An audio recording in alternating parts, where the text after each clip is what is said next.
Hello, hello.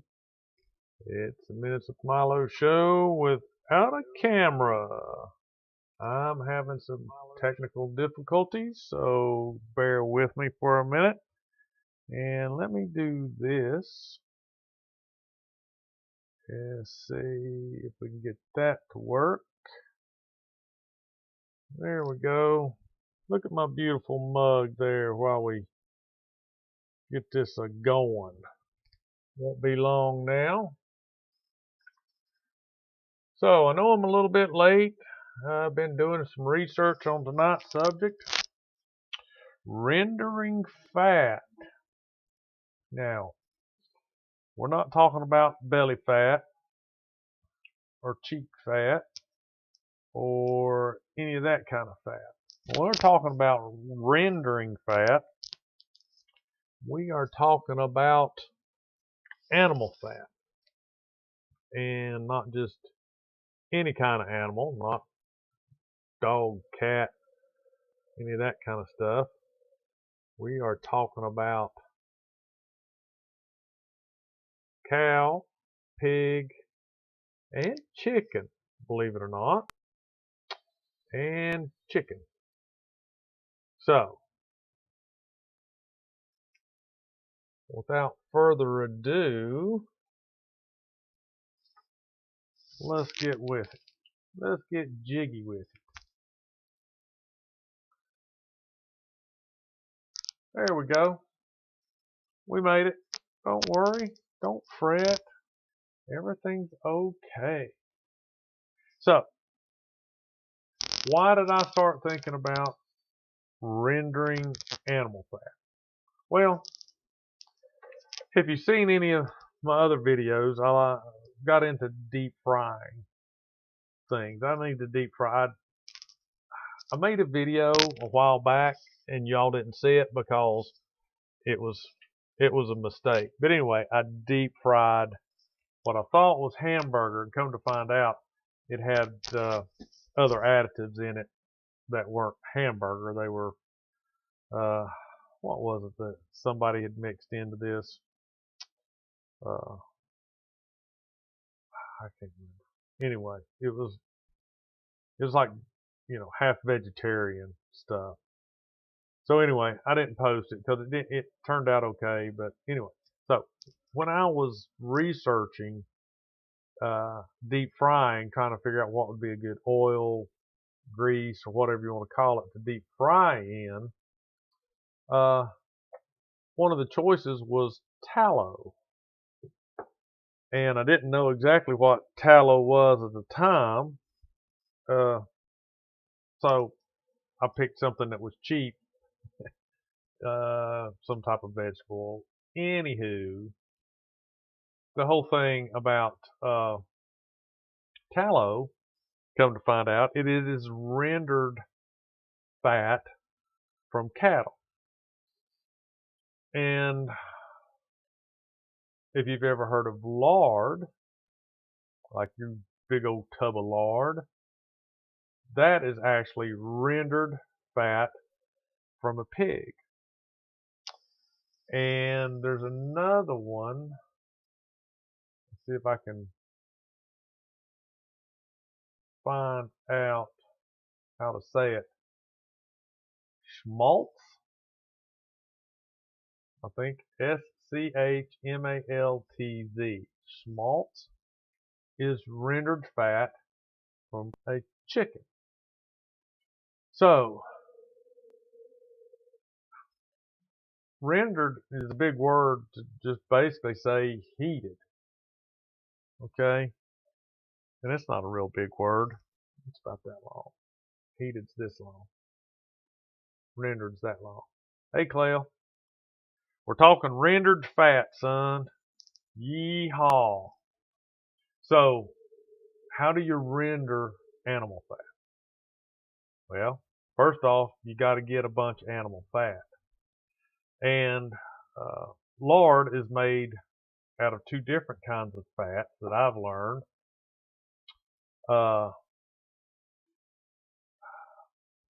You get it from belly fat off the pig, and that's where the bacon comes from.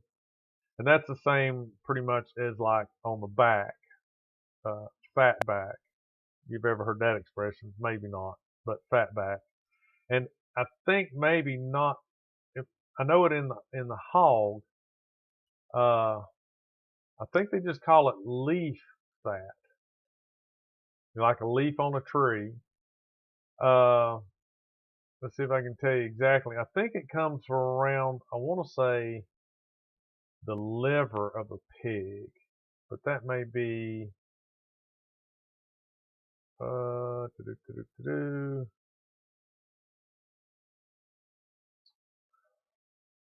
one of these. I have several pages open because like I said, uh,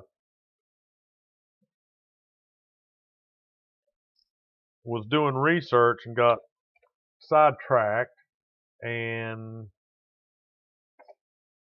looked at the clock and it was after 9 o'clock. But leaf fat.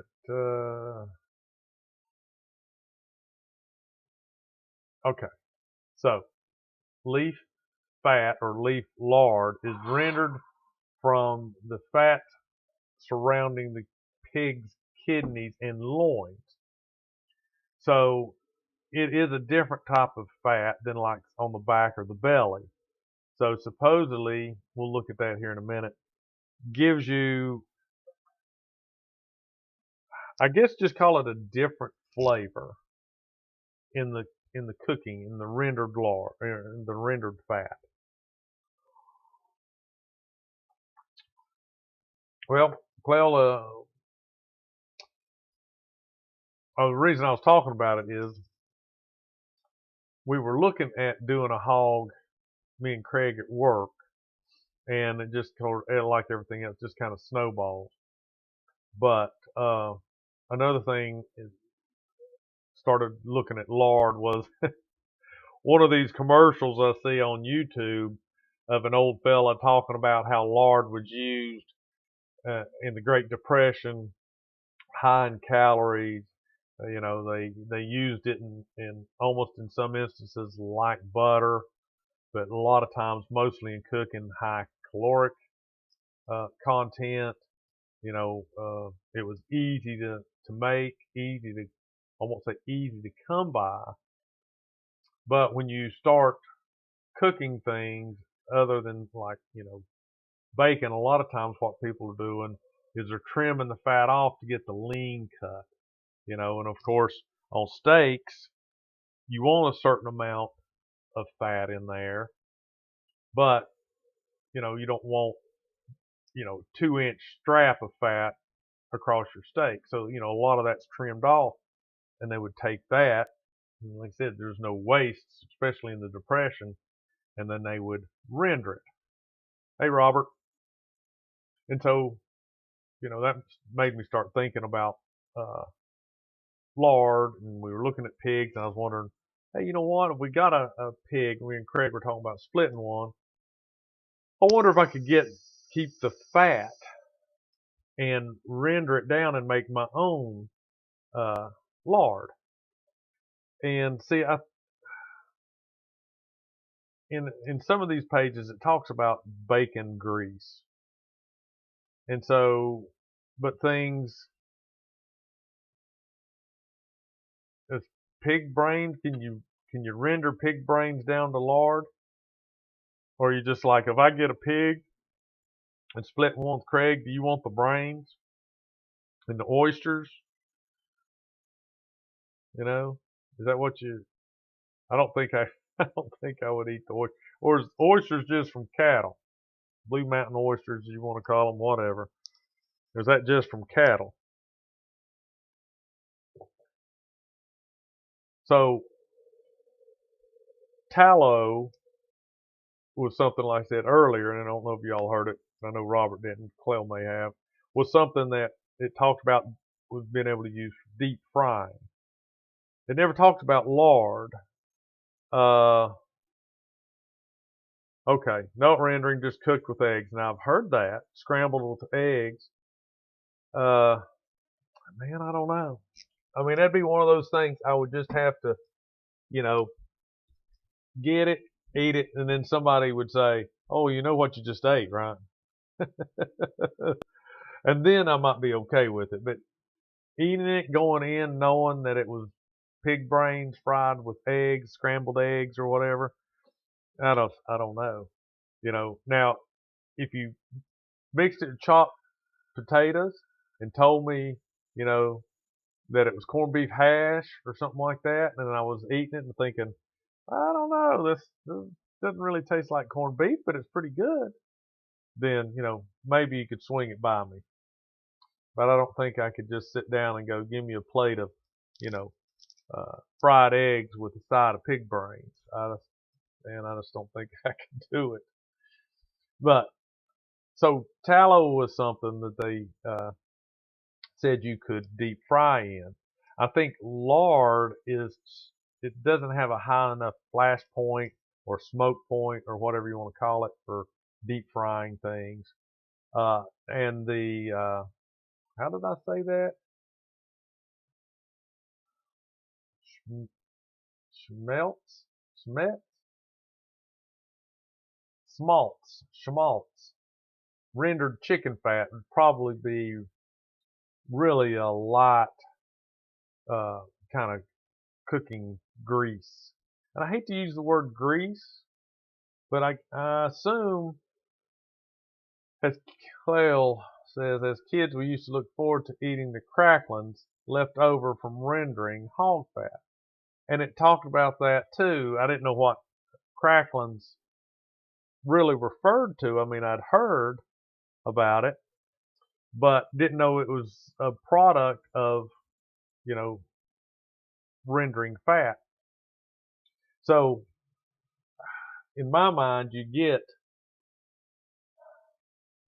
fat back off the pig. And there's a couple of ways in here they talks about rendering it. One lady says that you never add water. There was a one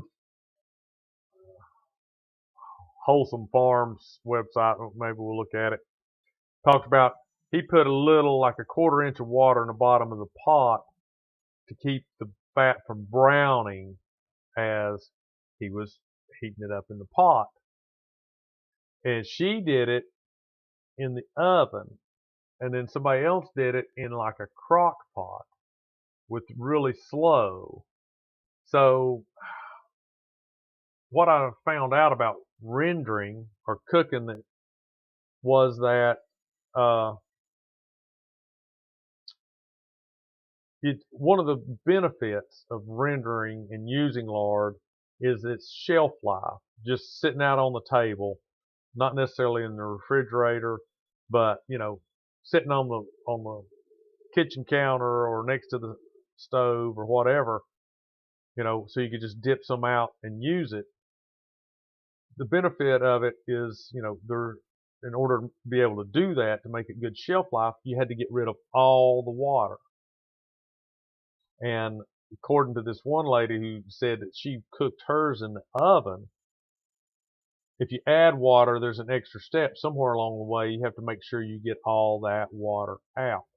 So you start out with this chunk of fat and you chop it up into more manageable pieces. I don't know if you like shred it or, cube it or something like that.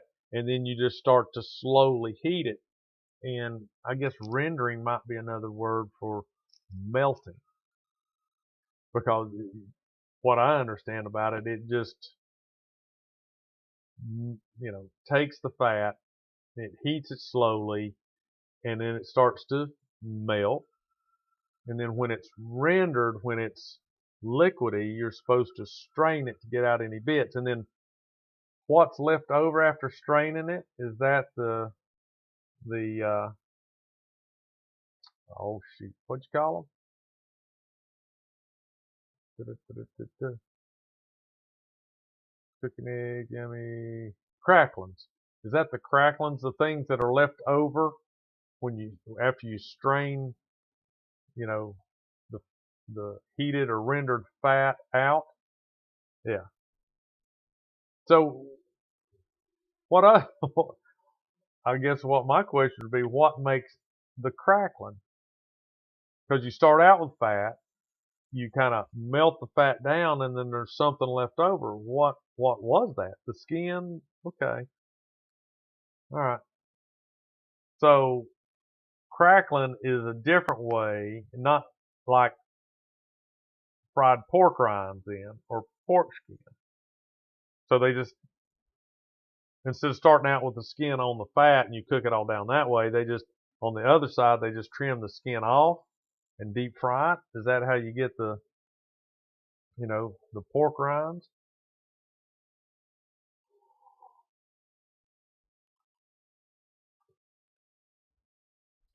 Seems like you're getting, okay, you're getting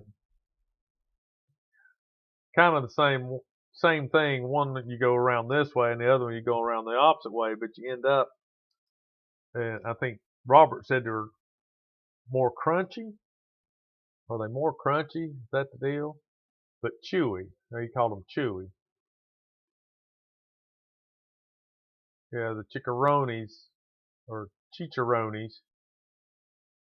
Always, what I learned those words there at work was just the pork rinds, but the cracklings are, I guess, like the same thing but different, right? Robert's getting hungry. Hey, Robert, I had some of those cookies. I could have ate that whole bag. I know what you mean when you said that you'd already eaten 2 bags. They're really good. So back to the guy, the commercial, and that's, he made it sound like that you could almost use lard for anything. But when I was doing research, I mean, I don't, like I said, some websites say, you could almost use it as butter.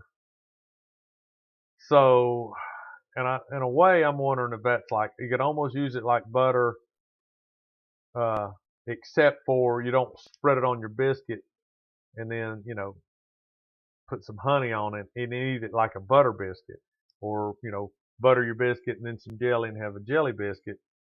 I think you can almost use it in cooking in place of butter, because that was one of the things it seems like it is most used for is, biscuits. It talked about uh, apple fritters or apple pastries, how to use it in baking, how to use it in frying, those kind of things, as opposed to, using it as a sandwich spread or making toast or something like that.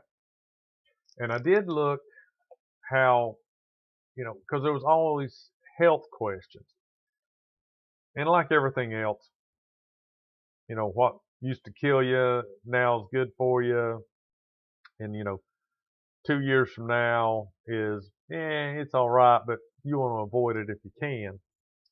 And it seems like, these rendered fats are along that same line, uh, because, you got saturated fats, you got unsaturated fats, you got mononuclear saturated fats, you got polynuclear saturated fats, you got all kinds of different types of fats.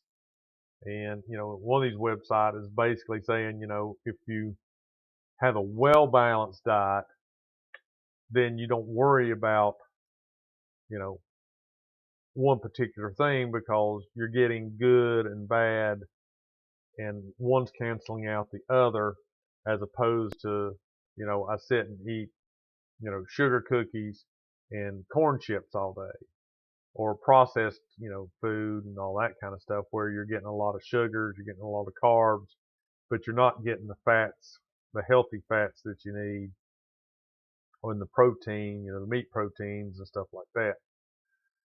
But, you know, the bacon fat, the bacon grease, I don't think is really the same, because you seems like, instead of, you're not starting out with pure fat. And the reason I'm talking about, the bacon grease is, a lot of people, and I've got some in my refrigerator, even though I don't typically use it, for anything. You know, after you fry up bacon, you've got a lot of grease in there, and you've got a lot of other particles in there. You know, part of the meat. You know, some of the pieces of meat and, you know, fat that get, you know, broken off. You know, when you get the bacon out of the pan, and then you scrape that into your little jar so you don't put it down your sink. Then this would be a good conversation for Craig, because I think Craig then would take that and he sits it out and gets like if he's going to fry, let's say you're going to fry an egg and you need to grease your pan. I think Craig says, you know, he'd just take a little bit of bacon grease and slap in there, let it melt down, then fry his egg in it. Which, you know, I do if I cook bacon, throw the bacon out, and then just scramble eggs right there in the bacon grease, and it makes it really nice because you don't have to worry about greasing your pan again. But I would, you know, most of the time when I pour off the bacon grease, that goes into a jar, and then later on you scoop it out. When the jar gets full, you scoop it out and throw it out with the next trash. Some people may call me crazy, but I don't really use bacon grease for much of anything. But now lard and tallow and the schmaltz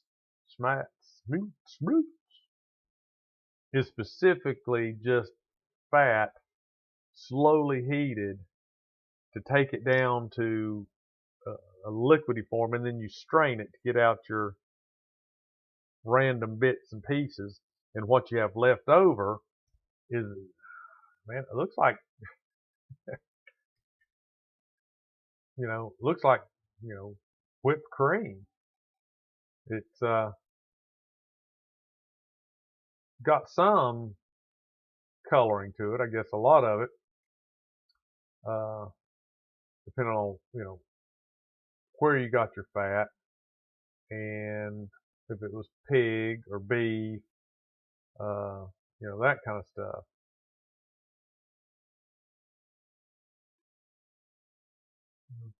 Refrigerated.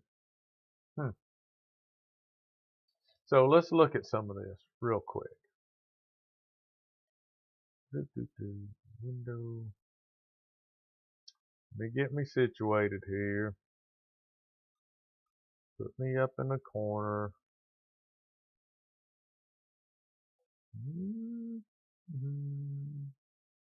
Okay. So, why did all that end up on that side? Let me move me over. Get me out of the way. So this is tallow. And some of it talked about refrigerating and unrefrigerating. So let's just real quick, since this picture's come up. So the unrefrigerated looks more yellowy, almost just barely solidified. And the refrigerated one looks more like white. And it does look more solid, of course, you know, as you cool it. So over on this website, let's see, ask a prepper. All right. So the reason I looked at this one, and this one talks about storage and stockpiling your rendered fats. All right. So this article is by James Walton, one of the Walton boys, July 26, 2018, and he talks about lack of food, rendered. One of the calorie-rich foods that people used to survive the Great Depression, like I talked about, was lard, rendered pork fat.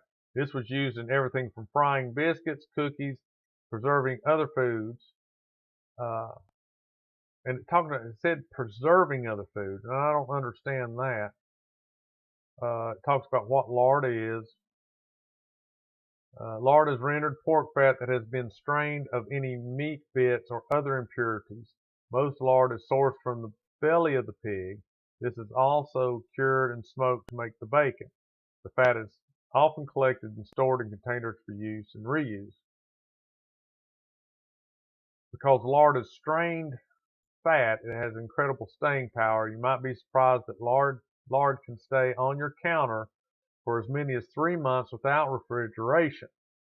This is a conservative number that lends itself more towards modern food safety rules and less towards historical use. If you're old enough, you know your mom or grandmother had a can of bacon grease or lard that never left the counter. It may have been as old as you were when you were a child. So, I mean, I think part of it is you recycle, like if we're talking about bacon grease specifically.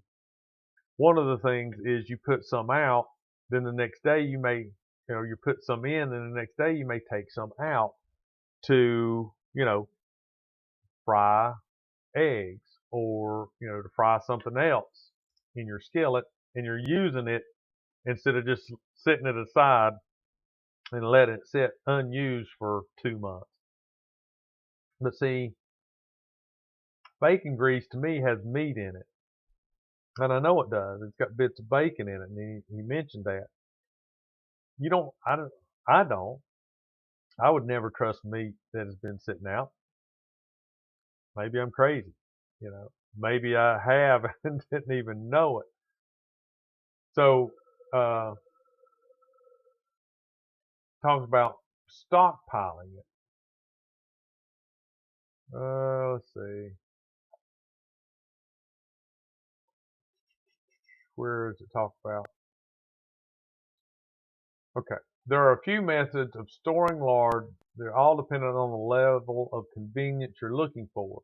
If you have the ability to freeze your lard, you can do so in a plastic container or even a ball jar. I would recommend cooling the lard thoroughly before storing it in the freezer. If the freezer your lard in the freezer, your lard will hold up indefinitely. The product will hardly ever change as long as it's well covered. If you put it in the refrigerator, it will hold up in the refrigerator for 3 months. The reality is you can keep the lard in the fridge for years. You might need to scrape a little mold off the top, and every few months you might want to reheat it and pour it into a new clean container. Remember, if you have a nice smooth surface, you can manage things like oxidation and mold growth easier.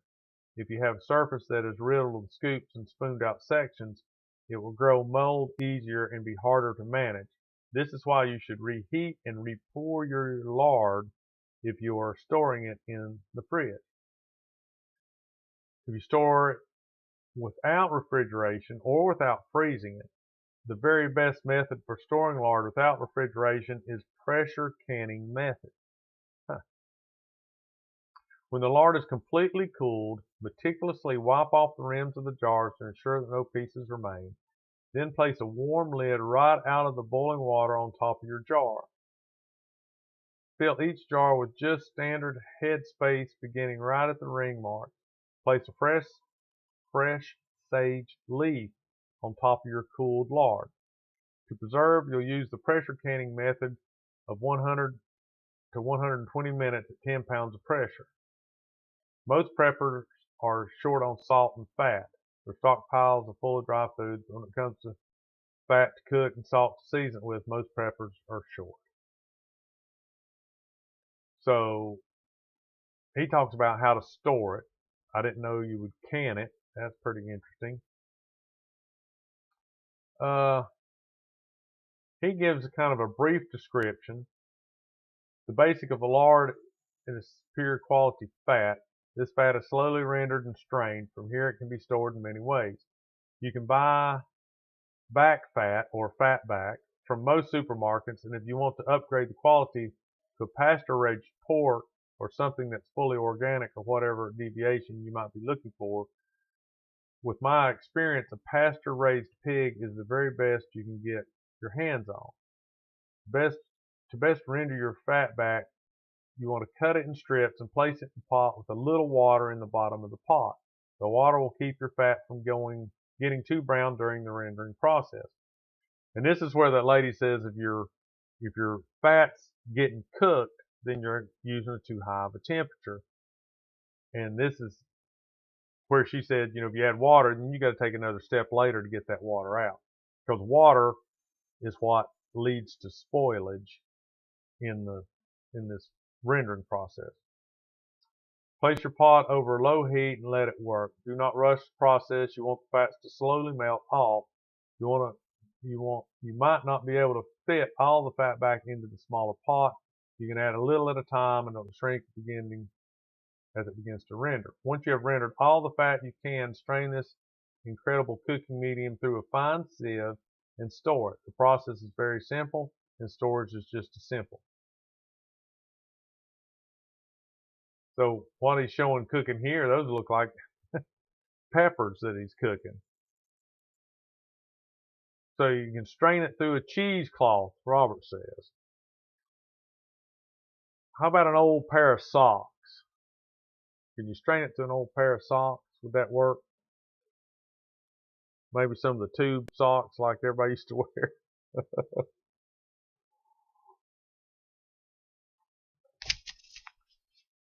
So see, he talked about putting it in water.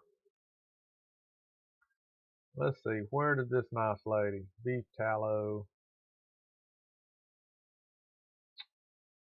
making lard the right way. Now let's see. This is marysnest.com and Mary Bryant Schrader. This is November 6, 2021. She posted this. Socks okay, underwear no. All right, I can work with that. I can work with that. How to make lard the right way. So she talks about the benefits of lard. Why would I ever want to render pork fat to make lard? I heard it is bad for us. And she says, unfortunately, that is a misconception that many folks have. Truth be told, lard has been vindicated. It's terrific news for those of us who traditionally cook. Lard actually contains nutrients that are beneficial to your health, including lots of vitamins. Here are just a few of the surprising benefits of lard. High in cancer-fighting vitamin D. Contains choline that may help to stave off Alzheimer's and liver disease. Rich in monosaturated fats that may lower bad cholesterol while maintaining good cholesterol, thereby lowering heart disease. Scientists have extensively studied the vitamins in lard. As you'll discover from the following research links, you'll learn more about the health benefits of food rich in vitamin D, choline, and monounsaturated fatty acids. I'm not looking into the health benefits. Let's just make it. Tips for making lard the right way. Number one tip, never add water.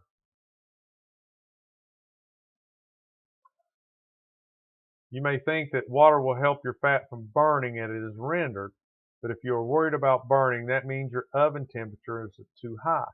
See, she already jumped right to the oven. The other guy, he was cooking his in a pot, and he had like a little 1/4 inch of water in the bottom of the pot. And if he had a small pot, he would just put in a little more fat as it started to melt down and get, Tip number 2, keep your oven temperature low. Make sure you keep your oven temperature very low when you are making lard or rendering other animal fat. This is a low, slow process. You want to make sure that you never set your oven temperature higher than 225. So the 3 ways that she talks about being able to render it is the stovetop method, you cooking pot, the Dutch oven method, I guess she's going to do it over a fire, and stock pot or cauldron method. Maybe the Dutch oven method's in her oven.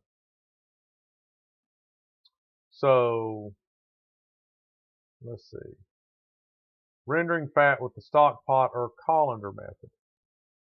Both of these methods are relatively easy, but my favorite way to render animal fat is by using a stock pot and a colander or mesh strainer. This method requires the least amount of straining to remove the cracklings. There you go, well, from your liquid, which means less work. So I'm all for that. See, so, well, Robert likes smoking meats low and slow, right? So I think she's going to do 2 steps at once. So she's talking about videos that she's made. We're not going to watch any videos. So first step, place the chopped pork fat into the colander. If you don't know what a colander is, look it up, and it has to be a metal one, not a plastic one like what I have.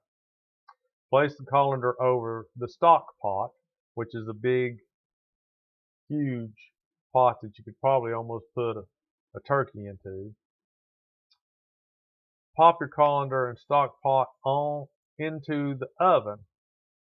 Oh, I see where she's going with this. In about 6 hours, your stock pot will contain beautifully melted lard and the cracklings will remain in the colander. Huh. 6 hours. That was a lot longer than what I was thinking. So, yeah, she does both things at once.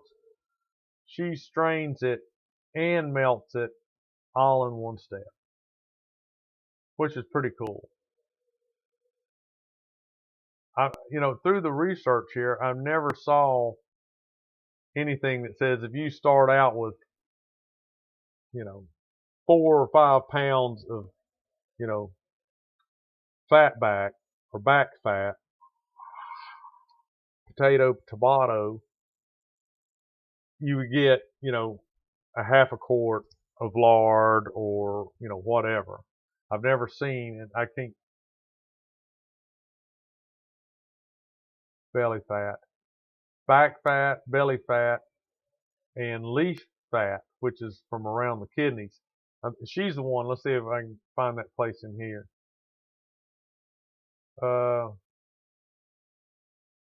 Animal fats include tallow, which is beef, lard, which is pigs, and schmaltz, which is chicken. Now, I did find a place where it talked about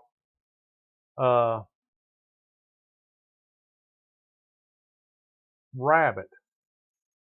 Some people render the fat from rabbits, and they called it schmaltz. So it's if I could find that, tallow, according to this one website, is rendered fat from animals that have more than one stomach, like a cow or sheep or maybe even a goat. Lard is from animals like pigs with just the one stomach. And then schmaltz is something that's totally different from those two. Of course, like chicken and rabbit, which is a lighter lard than like a lighter animal fat, unlike lard. Let's see, where is it? Lard and baking. Okay, here's leaf lard. Bakers prize leaf lard because it is the fat that comes from around the kidney of the pig, as opposed to the back of the pig. This pork leaf fat creates a beautifully pure lard with no pork flavor or aroma, making it perfect for baking your favorite sweet treats. So, says, don't worry if you can't find pork leaf fat. Even the back fat from the pig can make excellent lard. It is always perfect for cooking or baking savory foods, and it can cook well in sweet baked goods that have stronger flavors like cinnamon and chocolate. So leaf fat is, I won't say specifically, but used in cooking light pastries and things that are sweet. How much fat of any kind as a wrapper, though. It would take tons of them. Yeah, I guess. I was trying to find that one. So she uses creams from animal fat. Even though our focus here is on lard, I really can't finish the blog post without filling you in on a little secret about tallow. Now, I know that making creams from animal fat may be a stretch for some of you, but trust me, a face balm or a foot balm made from tallow is going to be one of the best things you can ever do for your skin. She's in her mid-60s and swears by it. You'll never have to buy a fancy high-priced beauty cream again. Tallow is great for nourishing the skin on your face and keeping your wrinkles at bay.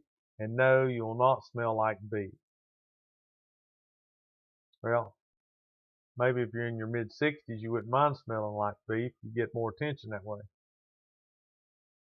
So here you go, Robert. If you suffer from cracked heels, a few nights of using tallow balm on your feet will have you waking up with smooth heels. And I know that's what you've been striving for the past few years. And here's the lady that's got the answer for you.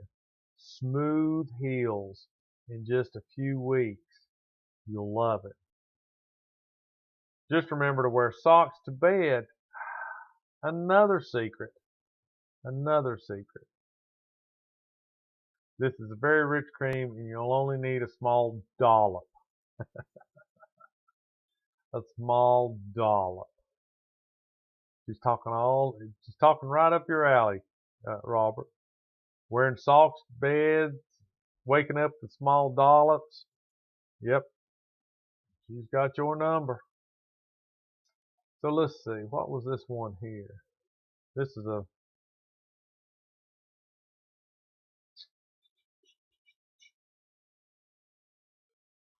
What was this one? How to Render Fat and Why by Kenneth Scuberell.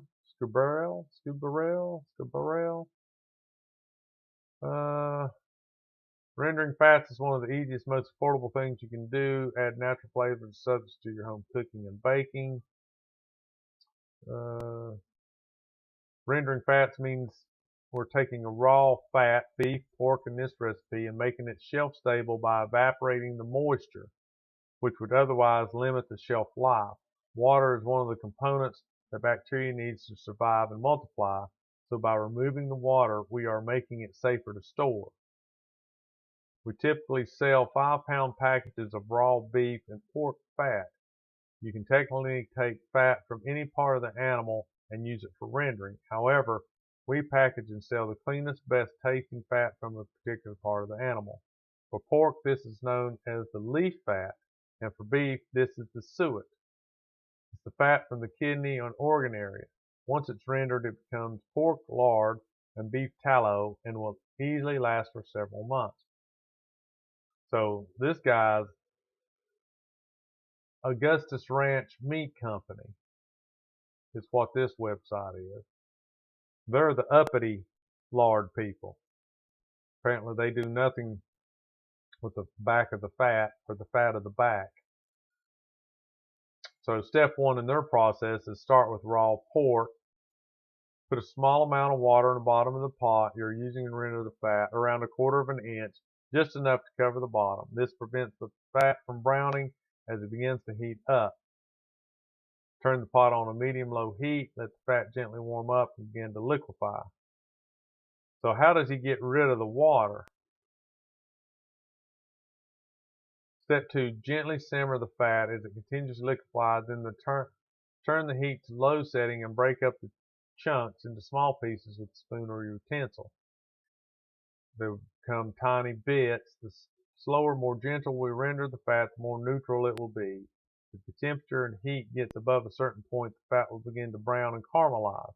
This isn't necessarily a bad thing, but we're going for a pure, neutral fat base. You should see some steam coming off the fat, which is exactly what we want. We want to evaporate the water to create a more shelf-stable product. Stir it occasionally and keep it simmering on low heat.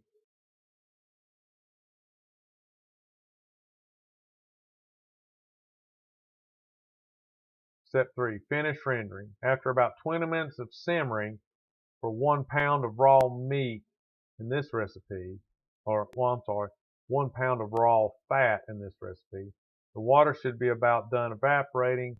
The liquid fat will turn clear and no longer have a cloudy appearance. This is how we know it's done. Turn off the heat and let it cool on the stove top before finally hardening. It's obviously going to be very hot. I recommend letting it rest for 20 minutes. Step 4, strain and store. Once the hot fat has cooled down a bit, it will still be hot. Take a fine mesh strainer and empty into your desired storage vessel. I'm using a glass jar because it's not going to go into the freezer at any point.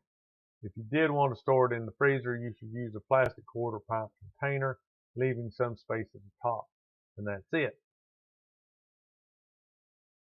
So there's your cracklings in the strainer. Don't look like a lot. They were using 1 pound. I wonder how many jars they got. I wish they would tell you. They used 1 pound of fat. Looks like they got 2. This is in the indication. They got 2 small jars of rendered fat out of 1 pound of fat. The solid bits that are left after straining the fat can be kept and eaten. Think of them as bacon bits. Store in the fridge until needed. Then heat, crisp, season with salt. Great for topping salads, vegetables, etc.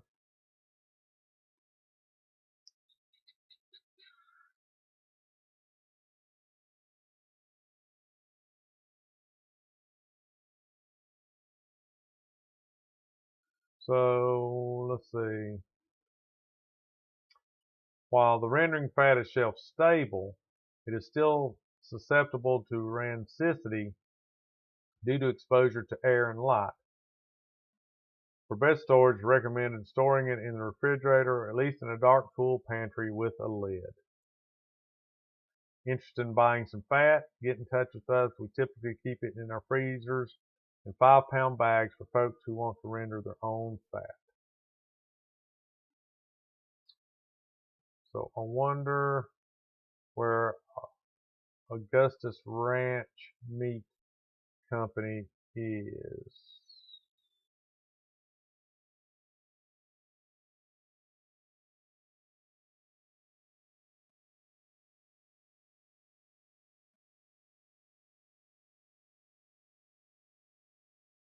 They're in Shiner or something.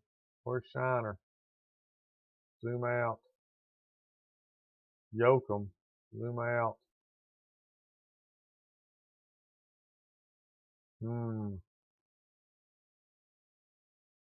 Texas. So they're in Texas. It'd be hard to get 5 pounds of fat in Texas. All right. Well, the homesteading. Let's see.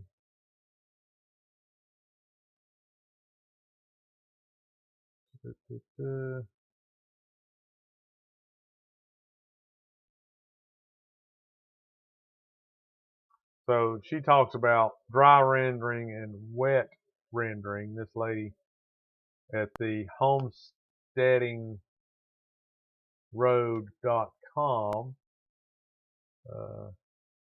Katie Kurchicki, something.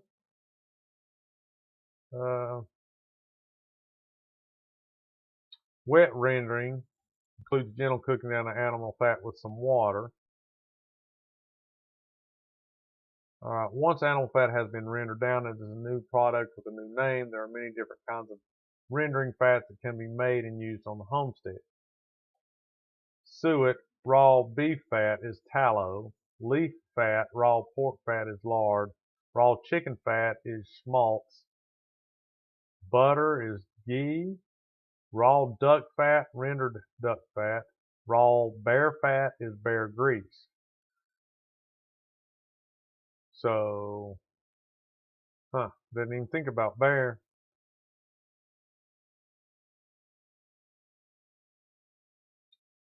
Let's see. I don't know what kind of fat that is. She chops it up really fine. Well, she put that in a food grater. She put it in a crock pot. Strain out the impurities. There's your cracklings.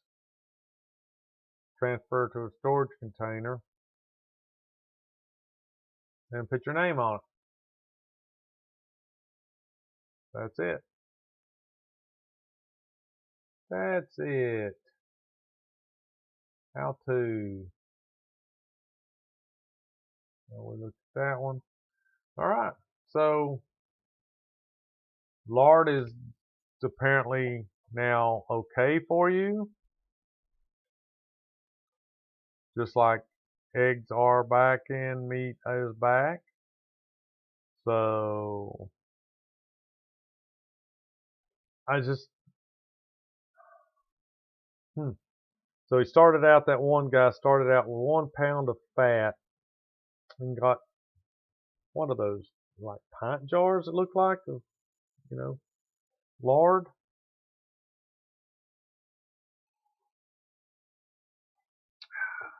But see, his method didn't take 6 hours.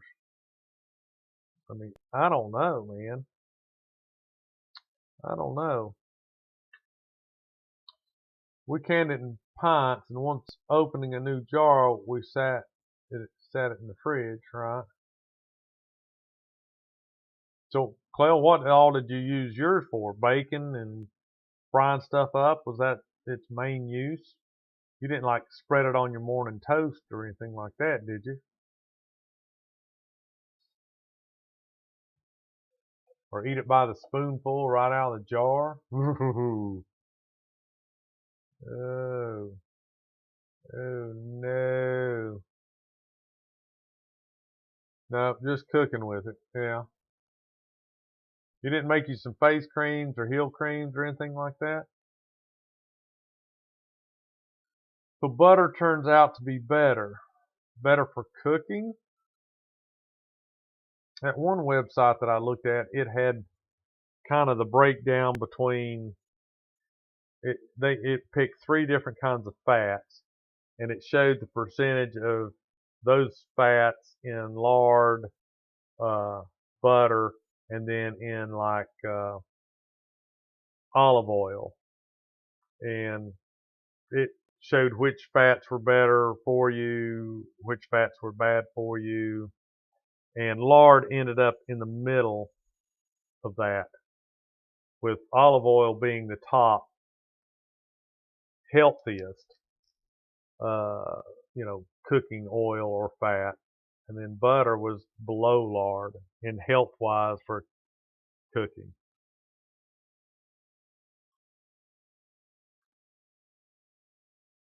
He made a salve out of it. Had no idea what else he put in it. Try some fried potatoes cooked in some bacon fat. I'd say that'd be good. I'm not down on using bacon grease or bacon fat for anything. It's just mine, man. I just pour it off in there and put it in the refrigerator. I don't, you know, don't usually cook with it. Uh, just never thought about cooking with it, I guess. But if I were to start using it, I would start with a fresh jar. But I ain't like with everything else. We, you know, turned away from buying bacon in big slabs where you cook it in strips and have tons of bacon fat left over. A lot of the stuff I have is sausage grease leftovers. But she normally buys bacon now and just pre-cooked and just reheat it. So there's really no fat or anything like that in it. But every once in a while I'll buy, real bacon. But, you have to, if I don't cook it, time after time, it'll sit down there. I'll forget about it, and the next thing you know is like, man, what's that smell? and I forgot about some bacon, just a couple of strips or something I had left in the bottom of, the meat drawer or whatever. So if I buy real bacon, it's like a almost continuous. You just gotta cook it, otherwise I'll forget about it and it'll go bad. Excuse me. My time hasn't changed yet. See, right now my body's thinking it's 11 o'clock, and it's going, dude, you gotta get up. You better be going to bed. So it's going to be a struggle for me for a little while until, the clock, my biological clock gets ticked around, catches up with this stuff. All right, so lard. It's the new foot cream. I think we've determined that. Or face cream. Maybe a little elbow, when you sit like this all the time. You gotta have a little elbow grease. Maybe you need to bring some of that elbow grease to work. Spread it around. Yep. So lard, tallow, and schmaltz. Maybe I could come up. You think there's not a lot of fat on a rabbit, and there's not a lot of fat on a chicken either. Yeah, it would I don't know. But now,